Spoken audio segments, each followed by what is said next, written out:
Hi everyone, I'm LEanne and today we're going to be looking at the first quarter of my reading.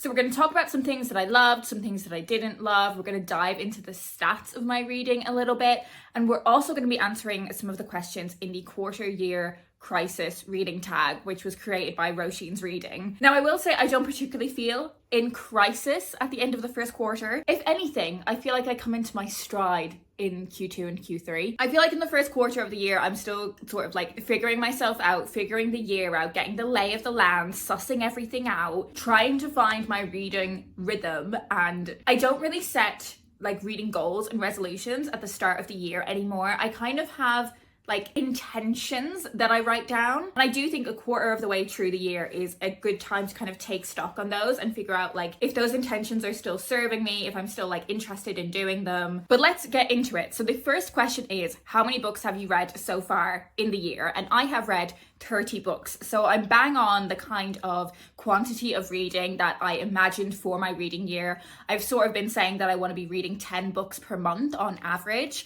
And in January, I read 10 books. In February, I read 8. And then in March, for the Irish Readathon, I read 12. And then in terms of the page numbers that I read 3,386 in January, 2,966 in February, and 3,737 in March, which takes me to a grand total of 10,086 pages. I do slightly take the page number statistic with a pinch of salt because I record these based on like the extent of the book that I find online. So I think it's probably like a little bit less than that because I think like those extents will often take like end matter of the book that you wouldn't necessarily read into consideration. While we're on the stats, let's stick with them and then we'll return to some of the questions in the tag. So I've mostly been reading books for adults. So 18 of the books that I've read were books for adults, 8 were YA and 4 were children's books. I think last year I had near like a 50-50 split between books for adults and books for younger readers. I do read a lot of books for younger readers just for my own enjoyment and interest, but also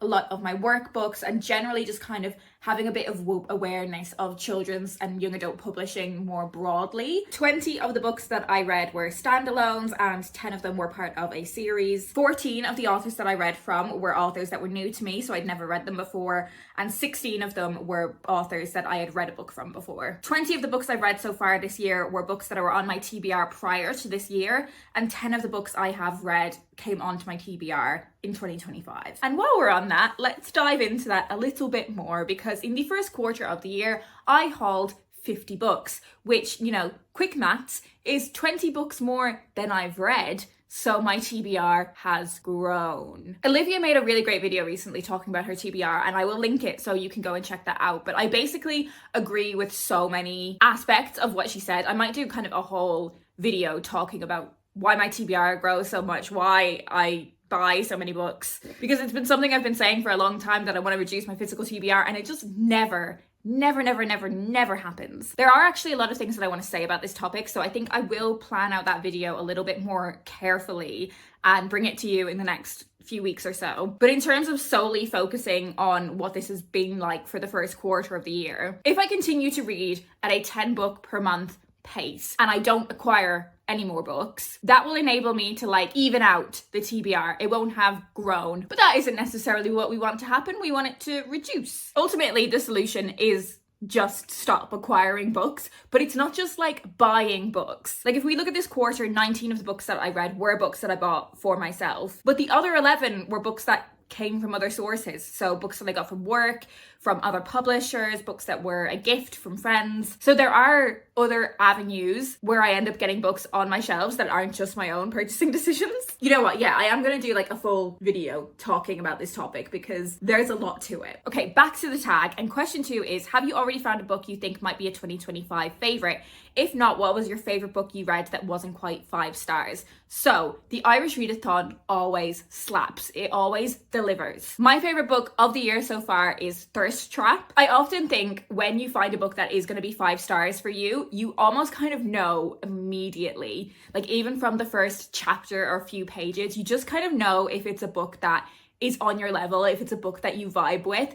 And I immediately had that with this book and I continued to love it every step of the way. It is about the dynamics of a house share in Belfast where there are 3 women who are in like their late 20s, early 30s, and we're dealing with all of the kind of dynamics of their individual lives, but also the intersections of their friendships and also like their romantic and sexual relationships, elements of kind of their careers, and they're also dealing with the aftermath of their friend's death. So their friend used to live with them. They used to be a house share of 4. They are now a house share of 3. And I think the book just so perfectly captured that stage in people's kind of late 20s, early 30s, where you feel like you've maybe been living in a house share situation for too long. And all of the kind of messiness of friends being at different stages in their lives and the complications of really close kind of intimate friendships, I think particularly female friendships. And I think the storytelling in this book was so specific, and some of like the references that are made were so specific that it made it feel really kind of universal. Like there were so many little details included that I recognized from my own life. And I think that kind of really acute detail included in novels is one of my absolute favorite things. The next question is any 1-star books or least favorite books of the year. There have been a few duds. I recently spoke about Hamnet by Maggie O'Farrell, so yes, the Irish Readathon slapped and there were lots of great books, but I did not enjoy Hamnet. I wouldn't give it 1 star, like that is way too harsh, but I was disappointed by that one. There is one romance book that I started reading at the end of February and I had to put it down because there was some stuff about it that I was finding so deeply annoying. I may try and revisit it this month to give it another shot, but we'll see. I'm not going to name and shame it just yet, although I think I have referenced it in a recent video that I DNF'd it. So the way I record my genres is slightly imprecise. For instance, I record adult fiction, but then I also break that down into like more specific genres if it clearly is a piece of genre fiction, like romance or fantasy. But then young adult, for instance, I just categorize it as young adult. I don't break it down into like romance or fantasy, for instance. Similarly for children's fiction, I just record it as children's fiction. I don't break it down into like fantasy or contemporary or mystery or anything. But the genre that, according to how I record them, is coming out as my most read genre is just generic adult fiction. So even though I do break it down into genre, for instance, I know I've read 3 romance books, just kind of generically adult fiction comes out on top with 13 books read. Question 5 is a book that surprised you. Oh my god, I'm sorry, I'm gonna backtrack a little bit because I'm running through the list of books that I read so far this year, and in terms of my 1-star book, there is a 1-star book. It was Paris Hilton's memoir. I don't feel like I need to talk about that at length, but the final straw for me with that book was really her referencing her wonderful friendship with P. Diddy. Okay, let's focus. A book that surprised me. I think there's maybe 2. So firstly, Intermezzo by Sally Rooney. I won't talk about this one at length because I spoke about it a lot in my recent wrap up, but I think I was really surprised by the level of quality of the book. Like, I do think in terms of quality, it's the best thing that she has ever written. I think it's the most nuanced thing that she's ever written. I don't typically find male characters as interesting as I do female ones, and I found both of her male leads really kind of fascinating character studies. And I think because I'd had mixed responses to her work previously, I just didn't really know how much I was going to enjoy Intermezzo, and I thought it was fantastic. The other book that has maybe surprised me so far this year is Gwen and Art Are Not in Love by Lex Croucher. Not because like I didn't think I was going to enjoy this one, like it was definitely a book that I was expecting to enjoy, but I didn't realize I would enjoy it to the extent that I did. I just found it really fun, escapist. I found it like really kind of entertaining reading, and there was an element of silliness to the story that I really enjoyed. The next question is a book that came out in 2025 already that you want to read but you haven't yet. I mean, there's so many. I recently did a video where I spoke about all of the books that came out in 2025 that I wanted to buy but I haven't. So I guess basically anything on that list, but there are also books that have come onto my shelves recently that are 2025 releases that I do really want to read, but I'll leave that video linked so you can check it out. The next couple of questions I'm going to talk about in tandem because question 7 is one goal you made that you're succeeding at and one goal you made that you need to focus on. So as I said, I didn't make any kind of like official goals per se, but I kind of had like ideas and intentions of what I wanted to be doing. So the first of those was, as I mentioned, to read around 10 books per month. So that's going well. The next one was to use my TBR jar every month. So I did that in January and February and April. Didn't do it in March because of the Irish Readathon. That's fun. I really enjoy doing it every month. I haven't got round to always reading all 5 of the books that I pick out. I've sometimes got distracted by like other shiny things, but I really enjoy making the video every month, so I'm not gonna stop. Next was to read all of my Irish books. Around the Irish Readathon, I took stock of how many Irish books that I had on my shelves that were unread, and I had 20. So I was like, oh, that's cool. So if I read 10 books in this month, I will half my TBR for Irish books. That's pretty cool. And then I bought more Irish books, or was sent more Irish books. So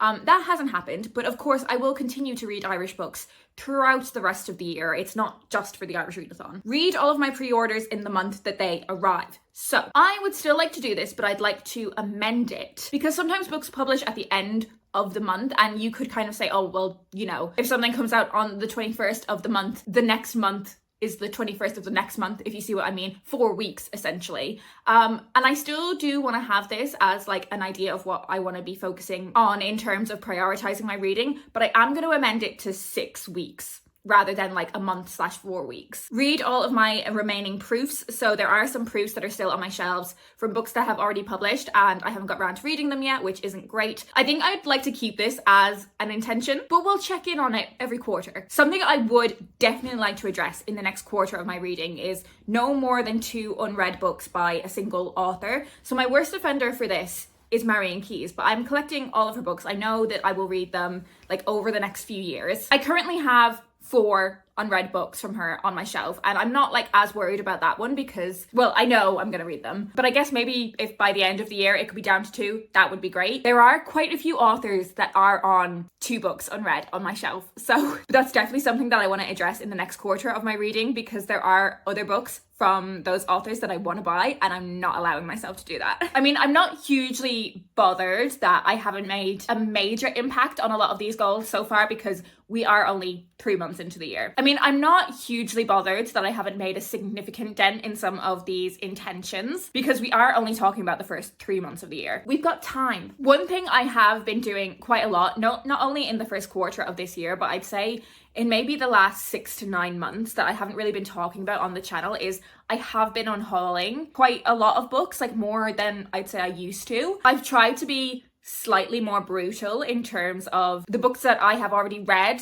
and whether I want to keep them or not. I definitely don't think I'm the most brutal person on the bookish internet when it comes to unhauling things, clearly, but I do think I've got a lot better at thinking about what I really do want to keep as kind of a reflection of who I am through my collection of books. I have unhauled some books that are unread, so reducing my physical TBR in that way. That I find more difficult to do, and I don't think the way that I want to reduce my physical TBR is through unhauling books that I do still want to read, but there have been a couple that I've got rid of over the past couple months because, if I'm being really honest, I didn't really want to read them anymore. But maybe that's something I'll talk about more when I do a full video talking about like why my TBR is so massive and I can't stop buying books. Anyway, I think that's everything that I wanted to talk about. Let me know how your reading year is going so far. What has been the best book that you read in the first quarter? Are there any videos you'd like to see on the channel? Let me know in a comment down below. I feel really good about my reading going into the second quarter. I feel like because I gained so much momentum with my reading in the Irish Readathon, and also spring has sprung, like it's just one of my favorite reading times of the year. Anyways, that's it for me today. I hope you're well, and I'll speak to you in my next video.